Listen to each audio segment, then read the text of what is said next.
हरे कृष्णा दोस्तों। महाभारत का युद्ध शुरू होने ही वाला था। दोनों तरफ की सेनाएं अपनी अपनी तैयारियों में लगी थी। श्री कृष्ण और युधिष्ठिर आदि के परामर्श से पांडवों की सेना के 7 महावीर सेनापति बनाए गए। द्रुपद, विराट, धृष्टद्युम्न, शिखंडी, सात्यकी, चेकितान और भीमसेन। तब युधिष्ठिर ने कहा, अब ये विचार करना चाहिए कि इन 7 का नेता कौन हो। ऐसा व्यक्ति ही नेता चुना जाना चाहिए जो सेना के विभागों को अच्छी तरह से जानता हो और महाप्रतापी भीष्म का सामना करने की सामर्थ्य रखता हो। इस पर सहदेव ने विराट का और नकुल ने द्रुपद का नाम सुझाया। अर्जुन ने धृष्टद्युम्न को सही माना, किंतु भीम ने कहा, मेरे विचार से शिखंडी के अतिरिक्त दूसरा कोई नहीं है।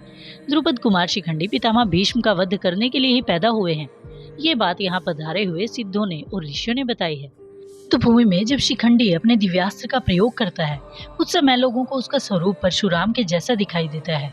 आगे भीम ने विस्तार से इस विषय में बात की कि अम्बा ने भीष्म को नष्ट करने की जो प्रतिज्ञा की थी, उसे सफल बनाने के लिए उसने बहुत सी कोशिशें की। अनेक राजाओं से मिलकर अम्बा याचना करती रही कि वे अन्यायी भीष्म का वध करें, किंतु किसी भी राजा ने भीष्म के विरुद्ध खड़े होने का साहस नहीं किया। एक तरह से देखा जाए तो सभी राजा भीष्म से डरते थे। इसका कारण ये था कि पूरे आर्यावर्त में भीष्म जितना बहादुर, निष्ठावान, बलशाली युवराज कोई नहीं था। और इसकी एक झलक अम्बा, अंबिका और अंबालिका के स्वयंवर में उपस्थित सभी राजाओं ने देखी थी। जब भीष्म ने तीनों राजकुमारियों का अपहरण किया तो शाल्व को छोड़कर कोई भी राजा भीष्म का विरोध नहीं कर सका, क्योंकि शाल्व अम्बा से प्रेम करते थे और वे अम्बा से शादी भी करना चाहते थे, लेकिन वे भी भीष्म के आगे कहीं टिक नहीं पाए। दूसरी तरफ अम्बा ने भीष्म के सौतेले भाई विचित्रवीर्य से विवाह करना स्वीकार नहीं किया था, जबकि उसकी दोनों बहनों अंबिका और अंबालिका ने विचित्रवीर्य से विवाह होना ही अपनी नियति मान लिया था। अम्बा की इच्छा के बारे में जानकर कि वो राजा शाल्व से शादी करना चाहती थी, तो भीष्म ने उसे राजा शाल्व के पास वापस भेज दिया।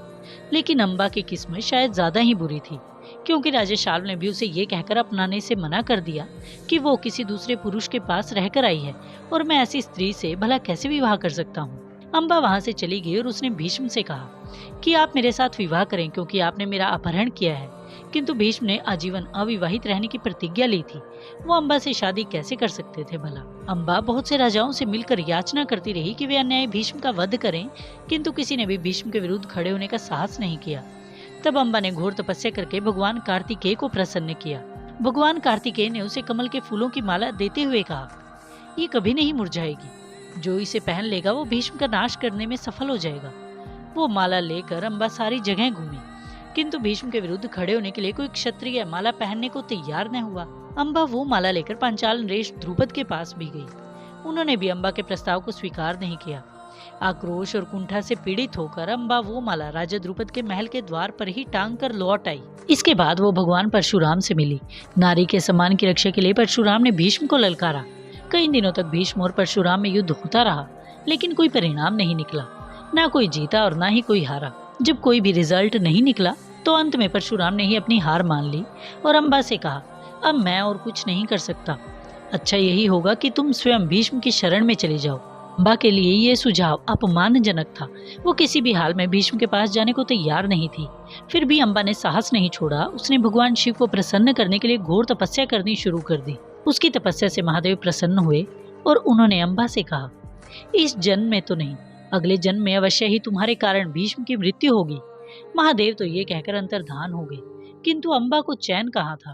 अम्बा ने तुरंत एक चीता सजाई और उसमें कूदकर अपने प्राण त्याग दिए। अम्बा ने दोबारा जन्म लिया और द्रुपद के घर में पुत्री के रूप में जन्म लिया। राजा द्रुपद भी तपस्या करके शिव से एक ऐसे पुत्र का वरदान मांग चुके थे जो द्रोणाचार्य से बदला ले। उन्हें वरदान मिला था कि पहले तुम्हारी संतान कन्या के रूप में जन्म लेगी और वही आगे चलकर पुरुष के रूप में बदल जाएगी। रानी को जैसे ही कन्या की प्राप्ति हुई, उसने घोषणा करवा दी कि उसे पुत्र की प्राप्ति हुई है। द्रुपद की यह पुत्री समय के साथ बढ़ने लगी। एक दिन खेलते खेलते वो उसी माला के निकट जा पहुंची जो उसने अपने पिछले जन्म में राजा के द्वार पर लटका दी थी। खेल खेल में उसने वो माला उतारी और अपने गले में डाल ली। राजा द्रुपद ने भी अपनी पुत्री की पहचान को छुपा कर रखा और कन्या के सभी संस्कार पुत्र के समान कराए। इस कन्या का नाम शिखंडिनी रखा गया।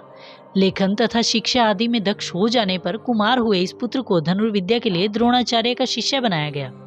धीरे धीरे द्रुपद की कन्या विवाह के योग्य हो गई तथा राजा द्रुपद बड़े चिंतित हुए। आखिरकार दर्शान देश के राजा हिरण्यवर्मा की पुत्री से शिखंडिनी का विवाह हो गया। उस लड़की ने थोड़े ही दिनों में जान लिया कि शिखंडी पुरुष नहीं स्त्री है। जब राजा को पता चला तो उसने क्रोध करके राजा द्रुपद से बदला लेने के लिए उन पर आक्रमण कर दिया। ऐसी स्थिति में राजा द्रुपद ने शिखंडी को घर से निकाल दिया। शिखंडिनी के वहां से चले जाने के बाद किसी तरह इस युद्ध को टाला गया। उधर शिखंडिनी राजा द्रुपद के घर से निकलकर तपस्या में लीन हो गई। इस बार की उसकी तपस्या किसी देवता को प्रसन्न करने के लिए नहीं थी, बल्कि अपना नारी रूप छोड़ देने के लिए थी, क्योंकि एक नारी के रूप में वो बहुत ज्यादा अपमान सहन कर चुकी थी। अब तक वो अन्यायी पुरुष से बदला लेने के लिए पुरुषों का ही सहारा खोजती आई थी। अब वो समझ गई थी कि जब तक उसके पास नारी का तन है तब तक वो अपमानित ही होती रहेगी और अन्यायी पुरुष से बदला नहीं ले पाएगी, और उसका निश्चय उसे सफलता दिलाने में कामयाब भी रहा। शिखंडिनी की तपस्या के प्रभाव से स्थूनाकर्ण नामक एक यक्ष वहां प्रकट हुआ। उसने शिखंडिनी से उसकी तपस्या का कारण पूछा। सब कुछ बता देने पर उसने यक्ष से प्रार्थना की कि मुझे पुरुष रूप प्राप्त हो जाए। यक्ष ने अपना पुरुषोत्तम उसे देने और उसका नारी रूप स्वयं ग्रहण करने का वचन दिया। यक्ष के वचन के अनुसार शिखंडिनी पुरुष के रूप में बदलकर शिखंडी हो गई और यक्ष स्त्री रूप हो गया। शिखंडी पुरुष रूप में नगर में लौटा तो सब हर्षित हुए। राजा हिरण्यवर्मा भी द्रुपद से संतुष्ट हो गए। इस सारी रहस्य कथा को कोई नहीं जानता था, किंतु भीष्म ने चारों तरफ अपने गुप्तचर छोड़ रखे थे, अतः वे इस रहस्य को जान गए। भीष्म ने तभी ये प्रतिज्ञा कर ली थी कि जब ये हाथ में धनुष लेकर युद्ध करने की इच्छा से मेरे सामने आएगा तो उस समय मैं इस पर प्रहार नहीं करूंगा। और इस तरह शिखंडी को युद्ध में न मारने की ये प्रतिज्ञा ही भीष्म पितामह के लिए दुखदायी साबित हुई, क्योंकि युद्ध में जो हुआ वे सब जानते हैं। अर्जुन ने शिखंडी को ढाल बनाकर ही, यानी अपने आगे खड़ा करके ही पितामह भीष्म पर तीरों की वर्षा कर दी थी और अंत में पितामह भीष्म को तीरों के बिस्तर पर लेटा दिया था। महाभारत सारी मानव जाति के लिए एक बहुत बड़ी सीख है कि कभी भी किसी महिला के साथ अन्याय नहीं करना चाहिए। महाभारत हमें बार बार महिलाओं के साथ पूरे सम्मान और गरिमा के साथ व्यवहार करने की शिक्षा देता है, क्योंकि चाहे भीष्म हो, दुर्योधन हो या दुशासन या फिर कोई और, जो भी महिलाओं के साथ बुरा करने की हिम्मत करता है उसे वास्तव में बहुत भारी कीमत चुकानी पड़ती है। ये एक ऐसी सीख है जिसे कभी भी नहीं भूलना चाहिए। आशा करती हूँ ये वीडियो आपको पसंद आया होगा। हरे कृष्ण।